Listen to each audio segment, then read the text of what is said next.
होइन म त एकदम डराएको छु। पुर्खाहरूले धेरै मेहनत गरेर यो देश चाहिँ जोगाएका थिए, बचाएका थिए।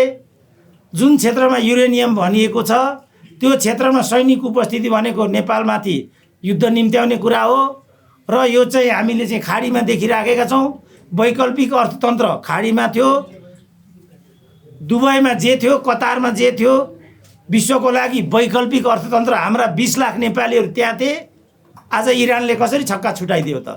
त्यहाँबाट पनि नसिक्ने अनि संवेदनशील क्षेत्रमा चाहिँ युरेनियमको नाममा चाहिँ सैनिक गतिविधि बढाउने हो भनेदेखि दुर्गा प्रसाईले भनेकै छ त्यही दिन काठमाडौँ रहँदैन। सबैको काठमाडौँ नराख्ने चाहना हो भने पनि मेरो चाहिँ त्यो चाहना छैन, त्यसकारण म नबोलेको हुँ। यसपल्ट चाहिँ सेना पहिला नै सुकुम्बासी बस्तीमा तैनात थियो भन्ने कुरा हामीहरूले सुन्यौँ। अब यो कुरा हामीलाई थाहा छैन बा सरकारसँग समन्वय गरेरै ऊ त्यहाँ गएको थियो कि आफ्नो तर्फबाट प्रोएक्टिभ भएर त्यहाँ गएको थियो, त्यो हामी भन्न सक्दैनौँ। तर एउटा प्रश्नको रूपमा चाहिँ अगाडि आएको छ, सेना प्रोएक्टिभ भएको हो कि? यो सबै काम कारबाहीको पछाडि सेना पनि छ कि? किनभने जसरी अहिलेको सरकारले कदमहरू चालिआएको देखिन्छ यो हठात र त्यसै भएको होला भनेर पत्याउन मान्छेलाई गाह्रो छ। संसद हुँदाहुँदै संसद बोलाइसकेको पनि अवस्थामा त्यसलाई रोकेर अध्यादेशको बाटो जानु चाहिँ हिजो केपी ओली शैली विरुद्धमा बोल्नेहरूको लागि सुहाउने कुरा पनि होइन र भोलिको परम्पराको लागि पनि उपयुक्त हुँदैन। हिजो गरेका थिए त्यो आलोचित थियो, त्यो विवादित थियो, त्यसकारण त्यो गल्ती दोहोऱ्याउनु हुँदैन। अहिलेको पक्ष चाहिँ त्यो हुन्छ, हिजोको गल्ती दोहोऱ्याउने हो भने त अहिलेको के औचित्य भएन। बोलिसक्नु छ र भनेको, किनभने युरेनियम जहाँ छ त्यो क्षेत्रमा पूर्ववर्ती राजाको सरकारले विदेशीहरूलाई प्रवेश निषिद्ध गरिदिएको थियो। अब अहिले उनीहरूको चाहिँ त्यहाँ सैनिक क्याम्प बस्न थाल्यो भन्ने छ। यस्तो कुरामा म जस्तो सानो मान्छेले कसरी बोल्न सक्छु र प्रश्न गरेको भाइहरूले? अब यो 100 वाला कुरा चाहिँ 2016 सालको नियम अरे। अब अहिले हामी 2083 सालमा छौँ। अब 16 सालमा 100 रुपियाँ ठुलै पैसा हुन्थ्यो होला, धेरै चिज पनि आउँथ्यो होला। अब अहिले 83 साल पुग्यो, 100 रुपियाँमा त राम्रो खाल कृष्णप्रसाद भट्टराईले खाने लेभलको त पान पनि आउँदैन होला। अब यो यिनीहरूले के गरेको मैले त्यो बुझिनँ एउटा कुरा। अर्को कुरा, हाम्रो सीमावर्ती क्षेत्रको रोटीबेटी भन्ने चलन छ। अब मावल जानै पर्यो, ससुराली जानै पर्यो। मावलीले 2000 को कोसेली हालिदियो भने के गर्ने फ्यालले?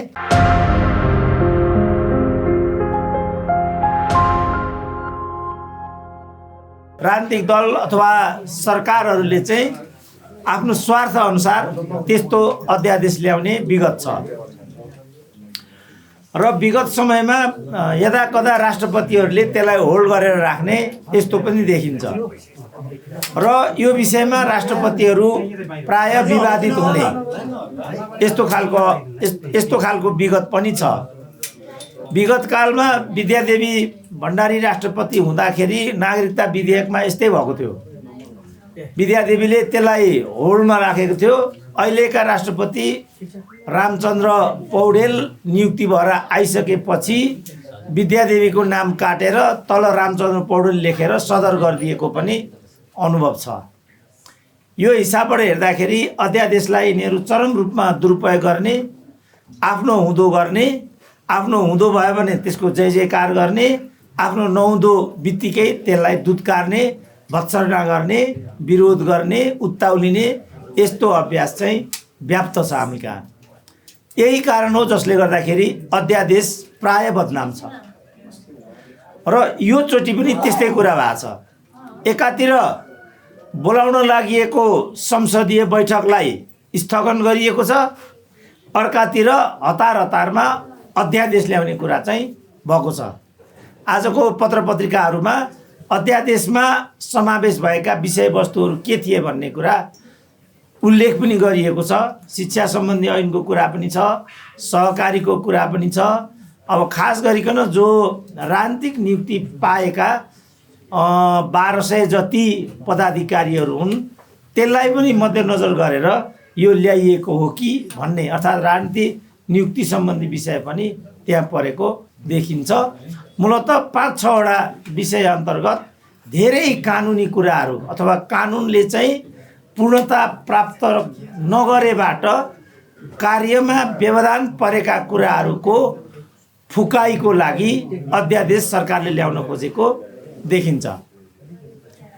अब मैले हेर्दाखेरि यो अध्यादेश ल्याउनुभन्दा अगाडि राजनीतिक दलहरूसँग अलिकति अन्तर्संवाद गरेर ल्याइदिएको भए मलाई लाग्छ त्यो कम विवादित हुन्थ्यो र धेरै सजिलो पनि हुन्थ्यो। अब अहिले राष्ट्रपति घानमा पर्ने जस्तो देखिन्छ यो विषयले गर्दाखेरि, किनभने ल्याउँ सामान्यतया यो लोकतन्त्रको प्रतिकूल छ, लोकतन्त्रको स्पिरिटको प्रतिकूल छ यो, किनभने नीत उद्देश्यले सरकारले चाहिँ यो ल्याएको छ्याङ्गै देखिन्छ। अब सदर नगरिदिउँ राष्ट्रपतिलाई चाहिँ असहयोग गरेको बात लाग्ने जस्तो पनि छ्याङ्गै देखिन्छ र सोसियल मिडियाहरूमा ती विषयवस्तुहरू छरपष्ट अहिले देख्न पनि पाइन्छ। यदि रामचन्द्रले यसलाई सहजै पारित नगरिदिएको खण्डमा, यदि राष्ट्रपतिले यसलाई अस्वीकार गरेको खण्डमा राष्ट्रपतिलाई दुत्कार्ने प्रक्रिया सुरु भइसकेको छ। यसलाई निकाल्नुपर्छ, यसलाई महाभियोग लगाउनुपर्छ, यसलाई लखेट्नुपर्छ। ल हेर्नुहोस् अध्यादेशको चालचलन र अध्यादेशको चरित्र। त्यही कारण मेरो अपेक्षा चाहिँ के हो भनेदेखि राजनीतिक दलहरूले, सरकारले पनि यसलाई चाहिँ अलिकति विचार विमर्श गरेर ल्याइदिएको भए, सहमतिकै आधारमा ल्याइनु पर्थ्यो त म भन्दिनँ, किनभने सहमति पनि विगत समयमा बदनाम छ। सहमति भनेको मिलिजुली खाने, भागभण्डा गर्ने, पद रट्ठापट्टा गर्नेलाई यो देशमा लामो समयसम्म सहमति भनियो। त्यो त म भन्दिनँ, तर कुनै न कुनै तहको अन्डरस्ट्यान्डिङ जस्तो चाहिँ सरकारले गर्न सकेको भए त्यो चाहिँ कम विवादित हुन्थ्यो जस्तो मलाई लाग्छ। तर अब 2/3 सरकार छ, प्रचण्ड बहुमत छ, उसले चाह्यो भनेदेखि त्यहाँ जे पनि गर्न सक्छ र यसको सबभन्दा डरलाग्दो असर चाहिँ राष्ट्रपति पदमाथि नै पर्छ कि भन्ने जस्तो मलाई लाग्छ। अध्यादेशको प्रकरण यो मात्रै हो। त्यसपछि सुकुम्बासीको कुरा छ, यो पनि अहिले एउटा बहुचर्चित विषय नै छ। मैले सुकुम्बासीका कोपित 3टा क्षेत्रहरू नै हिजो अवलोकन गरेको थिएँ। यता बागमतीबाट म अगाडि बढेँ, त्यसपछि त्यो मनोहरा त्यहाँ पुगेँ र अन्त्यमा त्यो गैरीधारा कि गैरी गाउँ भन्नेमा आइपुगेँ। वास्तवमा एकदम युद्धग्रस्त क्षेत्र जस्तो त्यहाँको स्थिति चाहिँ मैले देख्दाखेरि मन निकै नै कुडियो। बिरालाहरू, कुकुरहरू, चराचुरुङ्गीहरू, कुखुराहरू त्यहाँ आफ्नो घर खोजिरहेका थिए। त्यस्तो किसिमको अवस्था त्यहाँ देख्दाखेरि मन दुख्ने, धेरै नै टिठ लाग्ने यस्तो पनि हुन्थ्यो। तर अब त्यो चाहिँ पूर्णतः अस्तव्यस्त भइसकेको त्यो अवस्था थियो। बागमतीको क्षेत्र त हामीले सदाकाल देखिआएकै हो। त्यसपछि मनोहरा पुग्यौँ, त्यो चाहिँ विशाल फाँट, त्यो पनि अस्तव्यस्त नै छ, पूर्णतः विनष्ट भइसकेको अवस्था। गैरी गाउँ पुग्दाखेरि चाहिँ वास्तवमा म स्तब्ध नै भएको थिएँ, किनभने अब ठिक्कै सडक किनारैमा त्यो सुकुम्बासी बस्ती त्यहाँ राखिएको रहेछ। राज्य चाहिँ हारेको, अतिक्रमण गर्ने पक्ष चाहिँ विजयी बने जस्तो अवस्था त्यहाँ देखिन्थ्यो। त्यो हेर्दाखेरि त्यो वास्तवमा त्यति सहज जस्तो लाग्दैन थियो, किनभने राज्यको सम्पत्ति अब अप्ठ्यारोमा परेको समुदाय छ भन्दैमा जथाभावी त्यसरी बसोबास गर्ने प्रणालीलाई यो सहरीकरणको प्रक्रियामा उति राम्रो मानिँदैन। त्यस्तो त हुन्छ, हुनलाई सर्वत्र हुन्छ, झुपडपट्टीहरू सर्वत्र हुन्छन्। दिल्लीमा, कलकत्तामा पनि यस्तो छ्यास्ती छ र ठुलो समस्याको रूपमा यिनीहरू त्यहाँ रहेका छन्। हामी कहाँ त्यो रहेकै छ।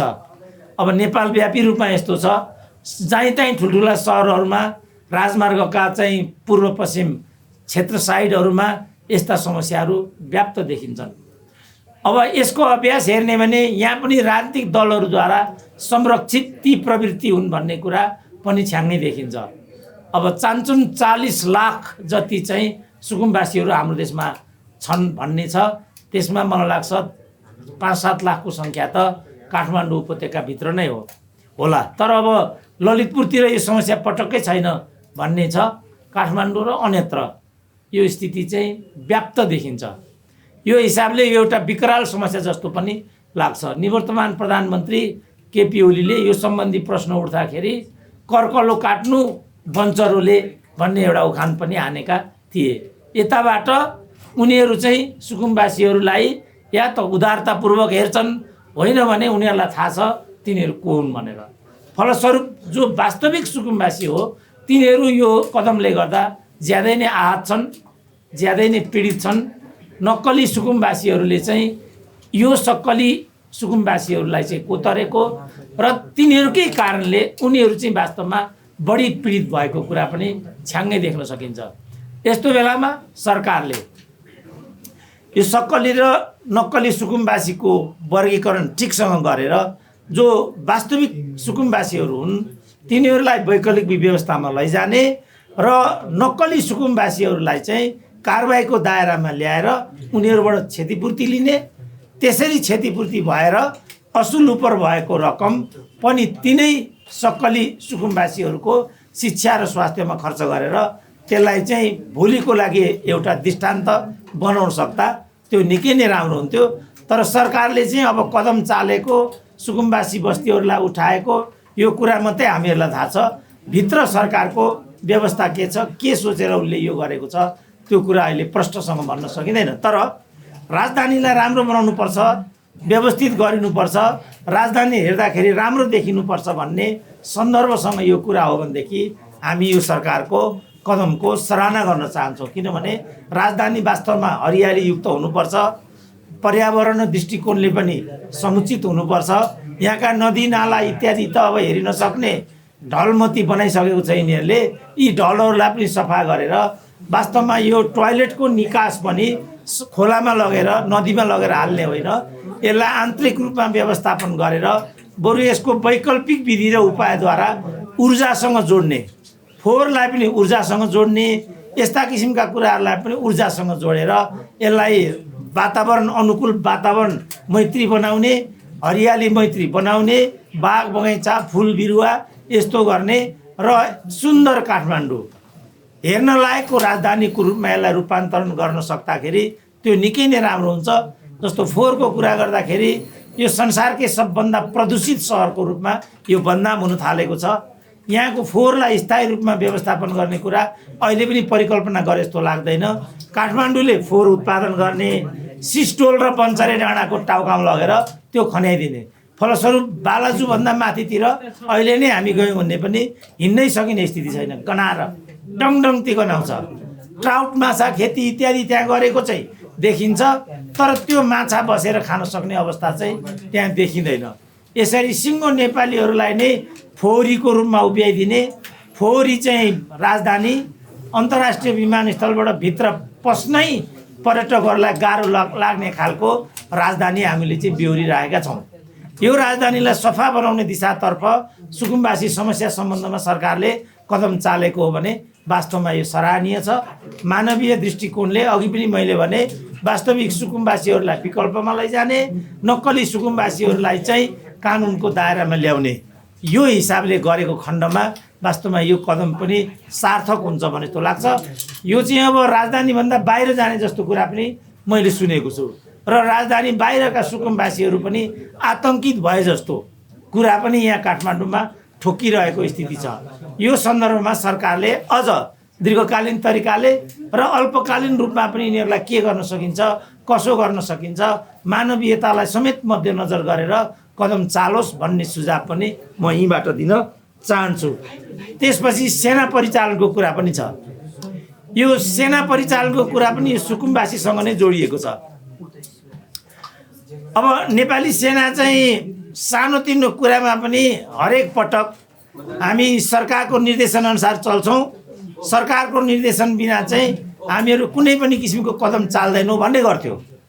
त्यही कारण अस्ति नै जुन किसिमको आगलागी यहाँभित्र भयो, सिंहदरबार लगायत सर्वोच्च अदालत, संसद भवनहरू र व्यक्तिका निजी सम्पत्तिहरू जल्दा समेत पनि सरकार सेनाले पर्खेर हामी 6 बजेमा पछि मात्रै मैदानमा आउँछौँ र अहिले सरकारले कुनै पनि किसिमको कदम नचालेको हुनाले हामीले यसो गरेको लगायतको कुरा भन्थ्यो।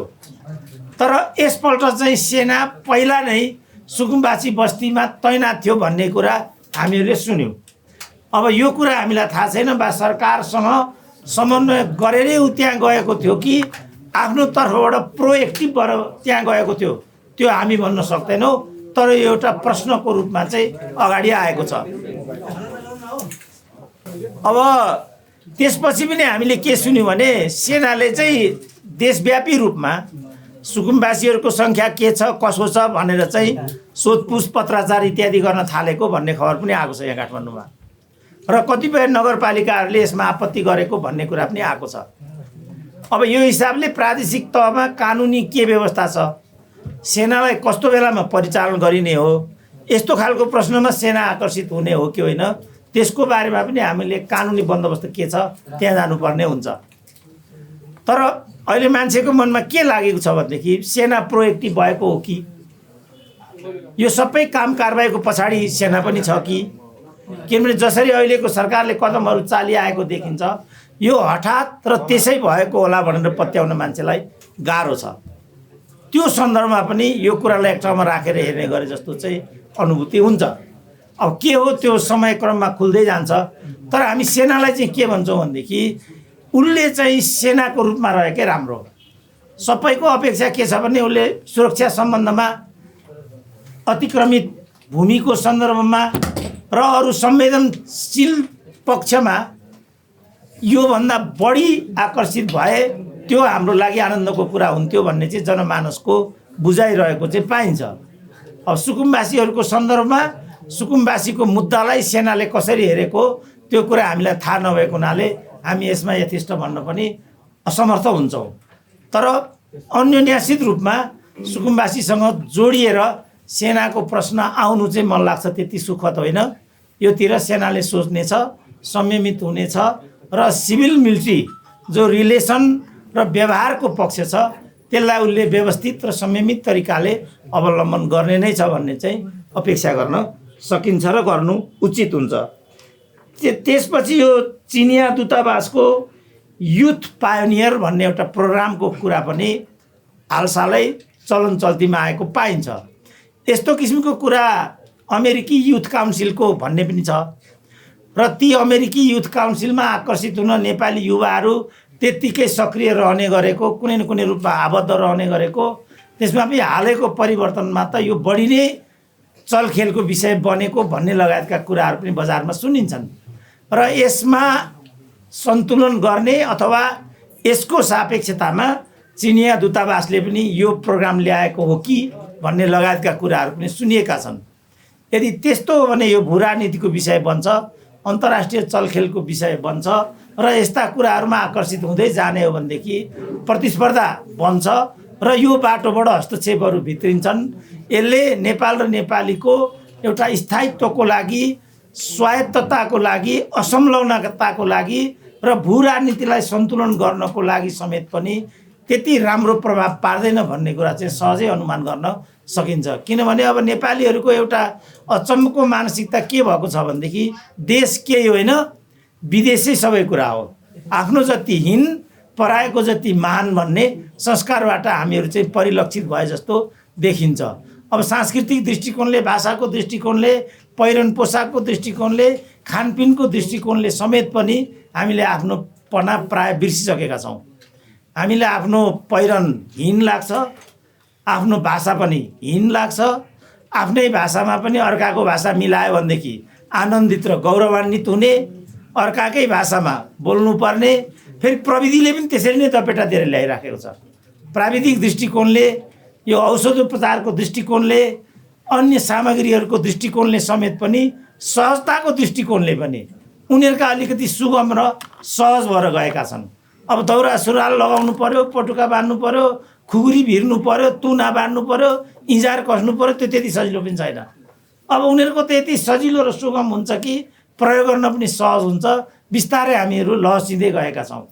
बजारमा प्रविधि जसरी व्याप्त छ, कम्प्युटरकै कुरा भने पनि, मोबाइलकै कुरा भने पनि, त्यसमा प्रयुक्त टर्मिनोलोजीहरूकै कुरा गरे पनि, अब क्यामेरा भने पनि, युट्युब भने पनि, कहीँ पनि क्या त्यसरी उनीहरूले हामीलाई चाहिँ ठेलेर पेलेर ल्याएको सन्दर्भमा हामीले हाम्रो प्रविधि तदनुरूप विकास गर्न सकिरहेको स्थिति छैन। यो वास्तविकता पनि यही हो। त यो वास्तविकताले हामीलाई दपेटा दिँदै ल्याइरहेको कुरालाई अस्वीकार गरियो भनेदेखि त्यो पनि पाखण्ड हुन्छ। अब यसको बिचमा कसरी सन्तुलन ल्याउन सकिन्छ, कसरी देशभक्ति जगाउन सकिन्छ, कसरी भू राजनीतिलाई चाहिँ संयमित तरिकाले हेर्न बुझ्न सकिन्छ, कसरी आफ्नै देशलाई भाग्य र भविष्य बनाउन सकिन्छ, त्यसको लागि राम्रा नीति ल्याएर होला, सुशासन ल्याएर होला, समृद्धि ल्याएर होला, योग्यता क्रम स्थापित भएर होला, रोजगारीको कुरा होला, शिक्षाको कुरा होला, स्वास्थ्यको कुरा भयो होला। त्यो भयो भने त कसलाई विदेश मन पर्दो हो र? किनभने विदेश गएर पनि त हामीले देखेका छौँ, विदेशमा पनि भाइ छोराहरूले ज्यान नै गुमाउनु परेको छ, चेलीबेटीको इज्जतमाथि धावा भएको छ। शान्ति त त्यहाँ पनि होइन होला। हामीले त्यो शान्ति, त्यो स्वाभिमान, त्यो रोजगारी, त्यो सुविधा यही देशमा दिन सक्यौँ भने मलाई लाग्दैन कि कोही पनि नेपालीलाई आफ्नो देश मन पर्दैन। वास्तवमा पुर्खाले हाम्रो लागि भनेर यत्रो देश परिकल्पना गरे, रगत पसिना बगाए उनीहरूले, सयौँ मानिसहरूले ज्यान बलिदान गरेर एउटै युद्धमा 400-500 ज्यान समर्पण गरेर पुर्खाहरूले त्यति बेला पुलेसो थिएन, हात हतियारहरू थिएनन्, रसद पानी थिएन, महाकाली नदी पौडेर तर्नु पर्थ्यो, कोसीमा कुनै पुल थिएन। अहिले त यस्तो अवस्था थियो भनेदेखि कर्णाली कसरी तरे होला, महाकाली कसरी तले होला, टिस्टा र चाहिँ काँगडासम्म कसरी छिचोले होला त हाम्रा पुर्खाहरूले। ठट्टामा त यो देश बनेको थिएन होला। हाम्रो सुखको लागि, हाम्रो आजको लागि उनीहरूले आफ्नो हिजो गुमाएका थिए भनेपछि आज हामी यो देश छोड्ने कुरामा होडबाजी गर्छौँ भने पुर्खाहरूले गल्ती गरेको हो र हाम्रो लागि यो देश जोडेर आमा बाबुले हामीलाई जो यो धरतीमा ल्याइदिए गल्ती हो त यो? कति दुःख कष्ट उनीहरूले गरेका हुन्छन् हाम्रो लागि। हामी भने आफ्नो देशलाई चाहिँ तुच्छ ठान्छौँ, अर्काको देशलाई महान ठान्छौँ र खुल्लमखुल्ला उनीहरूले यस तरिकाले कोही अमेरिकी काउन्सिल भन्छन्, को चाइनिज काउन्सिल भन्छन् र हामीहरू त्यतातिर लहस्यौँ भनेदेखि मलाई लाग्छ त्यो कुनै ठुलो महान कुरा होइन। उनीहरूले पनि यस्तो कुरा खुल्लमखुल्ला यसरी चाहिँ अगाडि बढाउनुभन्दा आफ्नै देश बनाउन् सक्छन् भने विज्ञान प्रविधि अन्य आर्थिक प्याकेजका माध्यमबाट हामीहरूलाई सहयोग गरून्, यसरी खुल्लमखुल्ला चाहिँ हस्तक्षेप नगरून् भन्ने मेरो आफ्नो तर्फबाट चाहिँ यो सन्दर्भमा म यो कुरा राख्न चाहन्छु। त्यसपछि आजको अन्तिम विषय, अघि हामीले प्रकरण 1 मा जो अध्यादेश सम्बन्धमा भनेका छौँ त्यो अध्यादेश चाहिँ यही 1200 जना राजनीतिक नियुक्ति सम्बन्धमा भन्ने कुरा छ। पटक पटक रासोपाले र अहिलेको सरकारले पनि जो राजनीतिक नियुक्ति प्राप्त गरेका पूर्ववर्ती सरकारका पदाधिकारीहरू हुन्छन् तिनीहरूले सहजै छोडिदिनु पर्यो, होइन भने हामीहरू उनीहरूलाई चाहिँ बाहिरको बाटो देखाउँछौँ र नयाँ नियुक्ति गर्छौँ भनेर बारम्बार भनिआएको कुरा थियो। अब मलाई अचम्म लाग्छ तिनीहरू कसरी निर्लज्ज भएर त्यो पदमा बसै छन्। नयाँ सरकार आएपछि त स्वतः उनीहरूले नैतिक दृष्टिकोणले पनि पदबाट राजीनामा दिनुपर्ने हो। स्वीकृत गर्ने नगर्ने कुरा नयाँ सरकारको कुरा हो, तर कमसेकम एउटा राजीनामा पेशकशसम्म गर्ने विगत समयको पनि अभ्यासै थियो। अब जति समय बित्दै गइराखेको छ नैतिकताको धरातल पनि नेपालीहरूको कमजोरै भएर गएको हो कि जस्तो यहाँ देखिन्छ। जम्मैलाई थाहा छ नेपालमा राजनीतिक नियुक्तिहरू कसरी हुन्छन्। ती खुलेआम बजारमा लिलाम हुन्थे या त चाहिँ बेविचार होइन भने पैसा र अन्त्यमा नातेदारीबाट मात्रै ती पदहरू मानिसहरूले हत्याउँथे। प्रतिनिधि सभाको निर्वाचनमा पराजित भएकाहरू राष्ट्रिय सभामा जान्थे, राजदूत भएर जान्थे। खुल्लमखुल्ला 3 करोड 4 करोड 5 करोडका बार्गेनिङहरू हामी अडियो सुन्थ्यौँ। कसैले दाजुलाई बुझाएको, कसैले भाउजूलाई बुझाएको, कसैले बिचौलियालाई बुझाएको, यो सब कुराहरू हामीहरू सुन्थ्यौँ। फलस्वरूप यी पदहरूको कुनै गरिमा पनि थिएन, कुनै मर्यादा पनि थिएन। वास्तवमा प्रतिष्ठापूर्ण मान्छे यी पदहरूमा जान्थ्यो भन्ने पनि मलाई लाग्दैन, भविष्यमा जान्छ भन्ने पनि लाग्दैन मलाई। तर कति तल आयो नेपाली भन्ने लाज घिन सबै एको लज्जा परित्यक्ते सर्वत्र विजयी भए त यिनीहरू त नाङ्गा बाबा जस्तो लाग्छ मलाई आजभोलि। तैपनि यिनीहरू चाहिँ जबरजस्ती अनदेखा गरेर यी पदहरूमा बस्दै गरेको देख्दा मलाई साह्रै लाज जस्तो बोध हुन्थ्यो। तर हामी यो बोलिरहँदा अहिले भर्खरै चाहिँ त्रिभुवन विश्वविद्यालयका 3टा पदाधिकारीहरूले चाहिँ राजीनामा दिएको भन्ने कुरा छ। हुन त सोसियल मिडियामा त्यति भर गर्न सकिँदैन। केही घन्टा 1 घन्टा पहिलासम्म चाहिँ राजीनामा दिने तयारी भनेर मैले देखेको थिएँ। यता मैले आउँदा नआउँदै चाहिँ मैले बाटामा उनीहरूले राजीनामा दिइसकेको भन्ने कुरा चाहिँ सम्प्रेषित छ। त्यो हो भने नराम्रो होइन, किनभने त्यसै पनि ती 3टा पदाधिकारीहरू अत्यन्त निकृष्ट र लज्जास्पद तरिकाले त्यहाँ थिए।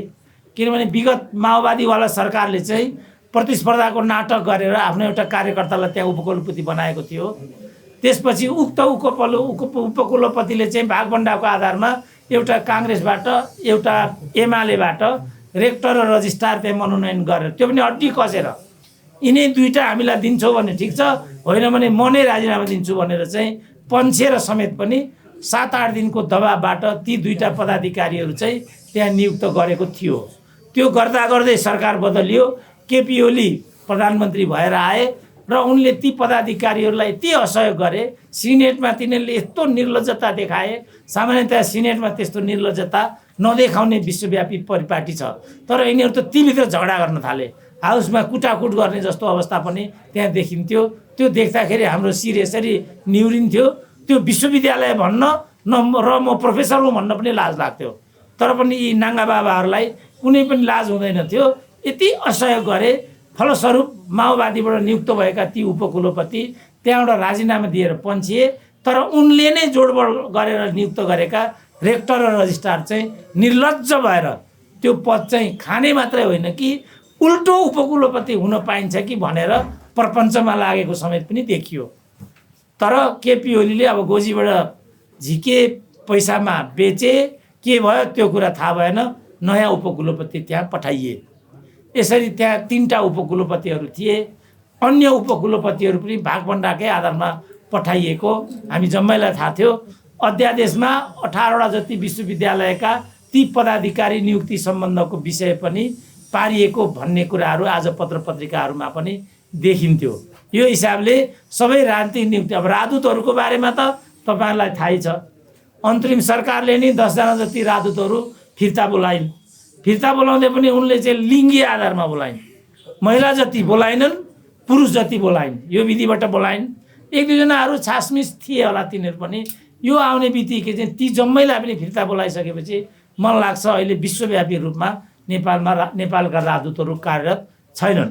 अन्तरिम सरकारले बोलाएका ती 10 जना राजदूतहरूले सहजै राजीनामा दिनुको सट्टा सिंहदरबारको पटाङ्गिनीमा गएर घाम ताप्ने र डलरको तलब सुविधा चाहिँ खाने, किनभने त्यो विषय अदालतमा परेको थियो। अदालतले अन्तरिम आदेश दिँदा समेत पनि सुशीला कार्की सरकारले त्यसलाई अवज्ञा गरेर तिनीहरूलाई त्यहाँ चाहिँ पटाङ्गिनीमा घाम तापेर डलरमा तलब खाने सुविधा दिइरहने, तर अदालतको आदेशलाई चाहिँ कार्यान्वयन नगर्ने, यो हदको निर्लज्जता पनि यिनीहरूले देखाए। देशको चाहिँ प्रधान न्यायाधीश भइसकेको पूर्व न्यायाधीशहरूको सरकारले समेत पनि विधिको शासनले यसरी धज्जी उडाउनु वास्तवमा घिनलाग्दो त छँदै थियो, सँगसँगै लज्जास्पद पनि थियो। तर यी सब कुराहरू हामीले देख्नु पर्यो, यी सब कुराहरू हामीले भोग्नु पर्यो र त्यो हामी देखि नै राखेका छौँ। सङ्कीर्ण स्वार्थको लागि राज्य व्यवस्थालाई यसरी धज्जी उडाउने, सीमित स्वार्थको लागि विधिको शासनलाई, न्याय प्रणालीले यसरी खिल्ली उडाउने र लोकतन्त्रको यति तल्लो तहको अभ्यास मलाई लाग्छ अफ्रिकी देशहरूमा त म भन्न सक्दिनँ, तर अन्य मुलुकहरूमा यस्तो भएको मलाई अहिले एक्का छैन। हामीले लोकतन्त्र भनेका छौँ, ठुल्ठुलो त्याग बलिदान भनेका छौँ, यावत कुराहरू भएको छ, तर हाम्रो आचरण र अभ्यास चाहिँ यस्तो छ। मैले सधैँभरि आचरण र अभ्यासमा अनुशासनमा जोड दिने गरिआएको छु। जबसम्म त्यो हुँदैन तबसम्म हामीले कुनै पनि लक्ष्यहरू प्राप्त गर्न सक्दैनौँ। अभाव, अप्ठ्यारो, द्वेष, ईर्षा, ती कुराहरू चाहिँ समाजमा व्याप्त हुन्छन्। फलस्वरूप दिगो शान्ति हुन सक्दैन।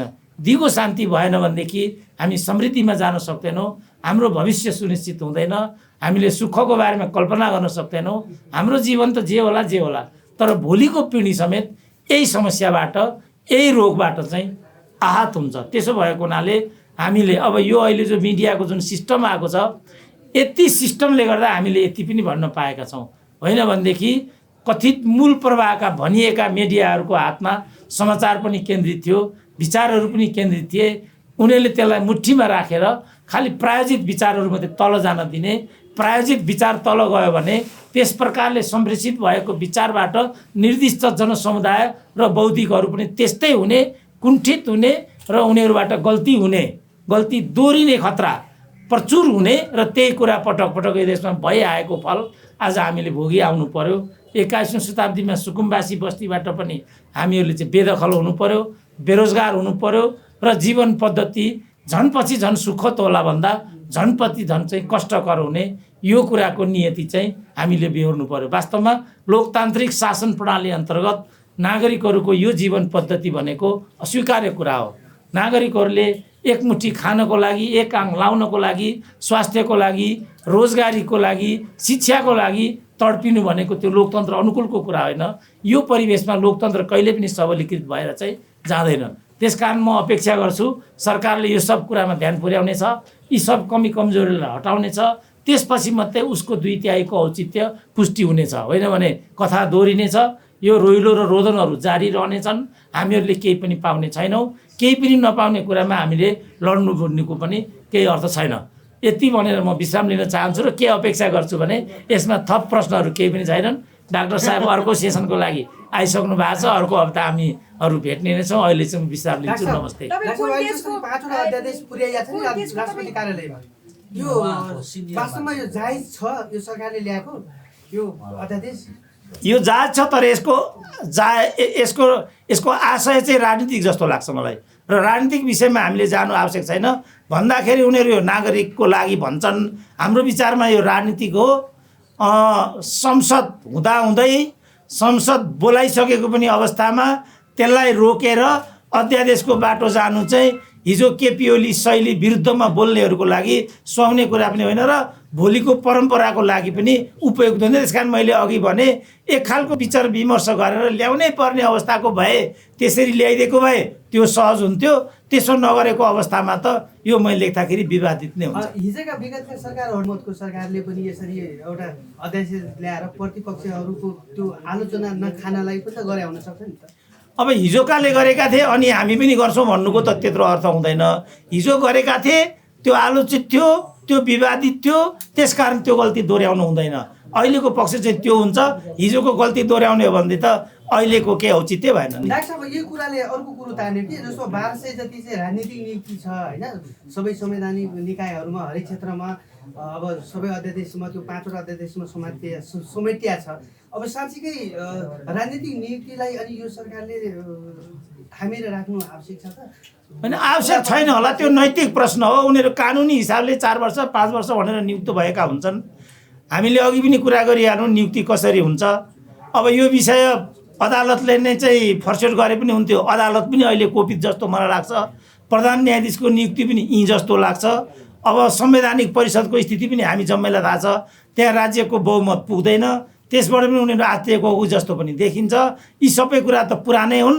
त्यो पुरानो कुरालाई दोहोऱ्याउनुको त के अर्थ हुन्छ र? यो हाम्रो नियति हो, यसलाई हामीले झेल्नुपर्छ भनिरहेको छु। डाक्टर साहब योभन्दा अगाडि एक हप्ता अगाडि युरेनियमको विषयमा निकै चर्चा भयो, सामाजिक सञ्जाल लगायत डिबेटहरू पनि भयो।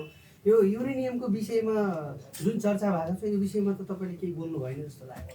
बोलिसक्नु छ र भनेको। किनभने युरेनियम जहाँ छ त्यो क्षेत्रमा पूर्ववर्ती राजाको सरकारले विदेशीहरूलाई प्रवेश निषिद्ध गरिदिएको थियो। अब अहिले उनीहरूको चाहिँ त्यहाँ सैनिक क्याम्प बस्न थाल्यो भन्ने छ। यस्तो कुरामा म जस्तो सानो मान्छेले कसरी बोल्न सक्छु र प्रश्न गरेको भाइहरूले? हजुरको धारणा आम जनताले अपेक्षा राख्छन् नि त? होइन, म त एकदम डराएको छु। पुर्खाहरूले धेरै मेहनत गरेर यो देश चाहिँ जोगाएका थिए, बचाएका थिए। जुन क्षेत्रमा युरेनियम भनिएको छ त्यो क्षेत्रमा सैनिक उपस्थिति भनेको नेपालमाथि युद्ध निम्त्याउने कुरा हो। र यो चाहिँ हामीले चाहिँ खाडीमा देखिराखेका छौँ। वैकल्पिक अर्थतन्त्र खाडीमा थियो, दुबईमा जे थियो, कतारमा जे थियो, विश्वको लागि वैकल्पिक अर्थतन्त्र। हाम्रा 20 लाख नेपालीहरू त्यहाँ थिए। आज इरानले कसरी छक्का छुटाइदियो त? त्यहाँबाट पनि नसिक्ने। अनि संवेदनशील क्षेत्रमा चाहिँ युरेनियमको नाममा चाहिँ सैनिक गतिविधि बढाउने हो भनेदेखि दुर्गा प्रसाईले भनेकै छ त्यही दिन काठमाडौँ रहँदैन। सबैको काठमाडौँ नराख्ने चाहना हो भने पनि मेरो चाहिँ त्यो चाहना छैन। त्यसकारण म नबोलेको हुँ। डाक्टर साहब अब अहिलेको चर्चित एउटा विषय छ कि जस्तो प्रधानमन्त्री बालेन्द्र शाहलाई चाहिँ मित्र राष्ट्र भारतले निमन्त्रणा गर्न आउँदैछ, त्यहाँको विदेश केही निकाय चाहिँ यहाँ समन्वय गर्न आउँदैछ भन्ने कुरा छ। चासोको रूपमा हेरिरहेको छ दुई देश बिचको कुरा। यो मित्र राष्ट्र भारतको यो नयाँ सरकारको भ्रमणको विषयमा कुराकानी चाहिँ के भन्नुहुन्छ? डाक्टर साहब मैले यहीमा थपेँ जस्तै अमेरिकी विदेश मन्त्री नेपाल आएर छलफल गर्ने भन्ने विषयलाई चाहिँ कसरी लिनुभएको छ? ठ्याक्कै त्यो पटक अलिकति तयारी छ क्या अमेरिकाको चाहिँ? अब त्यसमा चाहिँ मैले के भनेको छु भनेदेखि उनीहरूले हामीलाई यसो नगरेको राम्रो। बिहान पनि मैले एउटा माध्यममा बोलाएको थिएँ। त्यति बेला चाहिँ रको चिफ 12 बजे प्रोटोकल मिचेर केपी ओलीको निवासमा पुगे। त्यसपछि मध्यावधिको कुरा आयो भन्ने भयो। मैले चाहिँ के भनेको छु भने यो विधिबाट उनीहरूले आउने जाने गर्दा नेपाली जनतामा चाहिँ एक किसिमको अन्यल र आशंका बढ्छ। त्यसपछि मित्र राष्ट्रप्रतिहरूको हाम्रो धारणा नकारात्मक हुन पुग्छ। यस्तो हरकत तिमीहरू किन गर्छौ भनिदिएको छ मैले चाहिँ। कहिले भारतको भनेको छ, कहिले चिनको भनेको छ, कहिले अमेरिका भनेको छ। अनि फलस्वरूप हामी चाहिँ बिगार्ने, आफै गाली गर्ने मित्र राष्ट्रलाई यो हाम्रो अभ्यास छ। त्यसकारण हाम्रो यो समस्यालाई उनीहरूले बुझिदिए, उपयुक्त कूटनीतिक माध्यमबाट त्यो सम्बन्धका चाहिँ सूत्रहरू परिचालन गरिदिए त्यो राम्रो हुन्थ्यो। नेपाल र नेपालीको दृष्टिकोणबाट चाहिँ म यो भन्छु। अब उनीहरूलाई चाहिँ किन यसो गर्नु परेको, अब भर्खरै अमेरिकाको एउटा अर्को प्रतिनिधि आएको भन्ने पनि म सुन्थेँ। फेरि किन यो सब गर्नु पर्यो, के छ त्यस्तो यहाँ? यो हिसाबले यस्तो कुरामा संयमित भएको मैले देख्दाखेरि चाहिँ राम्रो हो। तर अब उनीहरू हुन्, हामीहरू हौँ, हामीले भनेर केही पनि हुँदैन। त्यसै कारण मैले भनेको छु यो हाम्रो नियति हो, यसलाई झेल्नुपर्छ। जहाँसम्म प्रधानमन्त्रीको भारत भ्रमणको कुरा छ, सुरुमा त प्रधानमन्त्रीले 2 वर्षसम्म कुनै पनि मुलुक भ्रमण नगर्ने अरे भन्ने हल्ला चाहिँ हामीले बजारमा सुनेका थियौँ। हामीलाई प्रसन्नता भएको थियो, किनभने नयाँ सरकार जब आउँछ उनीहरूको पहिलो एजेन्डा विदेश भ्रमण हुन्छ, दोस्रो एजेन्डा चीन कि भारत भन्ने हुन्छ। अनि चीन जान्छ भने भारत रिसाउने, भारत जान्छ भने चीन रिसाउने। यो चोटि पनि प्रधानमन्त्रीको भारत भ्रमण हुने भयो, अमेरिका रिसायो भन्ने मैले सुने। भ्रमण गर्ने हामीहरू, रिसाउने खुसाउने उनीहरू किन? यो हास्यास्पद कुरा हो। योबाट हामीले चाहिँ सन्तुलित हुनु राम्रो हुन्छ। अब उनीहरूले के गर्छन् त्यो म भन्नु सक्छु। डाक्टर साहब, यो सीमावर्ती क्षेत्रमा जस्तो हाम्रो भन्सारका कुराहरू जोडिन्छ, आम त्यो सीमावर्ती क्षेत्रमा बसोबास गर्ने नेपालीहरूले वारपार गर्ने कुरामा आवजात गर्ने सामग्रीहरू, दैनिक उपयोग गर्ने सामग्रीहरू सहज रूपमा चाहिँ पाउन सकेका छैन भन्ने कुरा छ। यसलाई चाहिँ सरकारले कसरी जान्नु पर्ने? अब यो 100 वाला कुरा चाहिँ 2016 सालको नियम अरे। अब अहिले हामी 2083 सालमा छौँ। अब 16 सालमा 100 रुपियाँ ठुलै पैसा हुन्थ्यो होला, धेरै चिज पनि आउँथ्यो होला। अब अहिले 83 साल पुग्यो, 100 रुपियाँमा त राम्रो खालको कृष्णप्रसाद भट्टराईले खाने लेभलको त पान पनि आउँदैन होला। अब यो यिनीहरूले के गरेको मैले त्यो बुझिनँ एउटा कुरा। अर्को कुरा, हाम्रो सीमावर्ती क्षेत्रको रोटीबेटी भन्ने चलन छ। अब मावल जानै पर्यो, ससुराली जानै पर्यो। मावलीले 2000 को कोसेली हालिदियो भने के गर्ने फ्यालले? यसो गर्ने भने उताले पनि यसै गर्छन्। त्यसपछि हाम्रो अदुवा बेच्ने, बेसार बेच्ने। अब मैले सुनेको अहिले चियापत्ती उता बन्द भइसक्यो अरे। अब यस्तो अपरिपक्व यिनीहरू कसरी सोच्छन्? यो बुद्धि यिनीहरूलाई कहाँबाट आउँछ? यिनीहरूलाई कसले मन्त्रणा दिन्छ? म छक्क पर्छु। बाँकी कुरा गर्दै गरौँ ल डाक्टर साहब।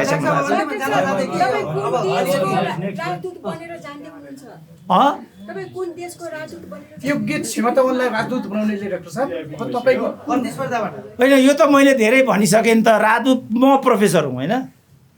प्रोफेसर भनेको राजदूत भन्दा एक तह माथि हुन्छ। मैले किन राजदूत हुनुपर्ने? किन इच्छा हुने मलाई? तपाईँ सत्तासँग सधैँ रिसाउनु भयो क्या? त्यस्तो मात्रै होइन, बहिनी चाहिँ अहिले परराष्ट्र मन्त्री भयो भने बहिनीले पनि बनाउँदैन। हामीलाई थाहा छ नेपालको चलन यही हो। डाक्टर साहब, यो गृहमन्त्री सुदन गुरुङको राजीनामालाई जुन फिर्ता दिए भनेर जो आन्दोलनहरू भइरहेको छ नि, तर सरकारले छानबिन समिति बनाउनलाई ढिलाइ गरिरहेको छ क्या? के हो भनेर अन्यलतामा लगिरहेको गृहमन्त्रीहरूले नियुक्ति नगरेको विषयलाई के भन्नुहुन्छ ठ्याक्कै? अब त्योभन्दा पनि गृहमन्त्रीले किन राजीनामा दिनु पर्यो भन्ने कुरा महत्त्वको हुन्छ। जबसम्म उनले राजीनामा दिनु पर्दाको कारण बाहिर आउँदैन तबसम्म अनुमान मात्रै हो। अनुमानमा के बोल्ने यत्रो प्राडाले? डाक्टर साहब, यो जस्तो भूमिहीनका विषयमा सरकारले जुन नीति ल्याइरहेको छ अहिले, लगत सङ्कलन गर्ने 2 हप्ताको होइन, यो सम्भवतः यसलाई चाहिँ मूर्त रूप देला सरकारले? भूमिहीनहरूको मुद्दा पार लाग्ला? पार लाग्छ, किनभने जस्तो यो बागमतीमा पनि जम्मा 23 जना मात्रै सुकुम्बासी भन्ने छ। अब भने त्यो त नाम मात्रको सङ्ख्या भयो नि। त्यतिलाई त विकल्प पनि दिन सकिन्छ, रोजगारी पनि दिन सकिन्छ, बन्दोबस्त पनि गर्न सकिन्छ। यहाँ त अथाह सङ्ख्या भयो भने न गाह्रो हो। त्यसकारण यदि सरकारले वैज्ञानिक तरिकाले वास्तविक सुकुम्बासीको चाहिँ खोजी नीति गर्यो भनेदेखि त्यो असम्भव छ। किन हाम्रो त भूमि त कच्चिएन अहिले। तर चाहिँ अब म ठ्याक्कै रत्न पार्कमै बस्ने भन्ने लिट्टी कस्यो भने चाहिँ त्यो सम्भव हुँदैन। त्यो असम्भव कुरा गर्दा पनि गर्नु हुँदैन, त्यो मिल्दैन। डाक्टर साहब, अन्त्यमा सोधेँ कि यो जस्तो अहिले नयाँ सरकारले जुन नीति ल्याएको छ राजदूतहरूका लागि चाहिँ खुला प्रतिस्पर्धाबाट लैजाने अगाडि पनि दोहोऱ्याउनु भएको छ होइन, यदि यहाँले पनि त्यो निवेदन दिनुहुन्छ? अब म कुनै पनि पदमा निवेदन दिएर जान्न र राजदूतको नियुक्ति चाहिँ लोकसेवाको प्रतिस्पर्धाबाट हुँदा पनि हुँदैन। राजदूत भनेको सरकारको नीतिलाई विदेशमा लैजाने सूत्र हो। त्यस्तो सूत्र प्रतिस्पर्धाबाट हुँदा पनि हुँदैन। यहाँहरू दक्ष व्यक्तिहरूलाई कसरी छान्ने त त्यसमा सरकार? उनीहरूको पर्फर्मेन्स छ नि त, लेखन हुन्छ, अभिव्यक्ति हुन्छ, सोसियल अडिटिङ हुन्छ, उनीहरूको हैसियत हुन्छ, हुँदैन?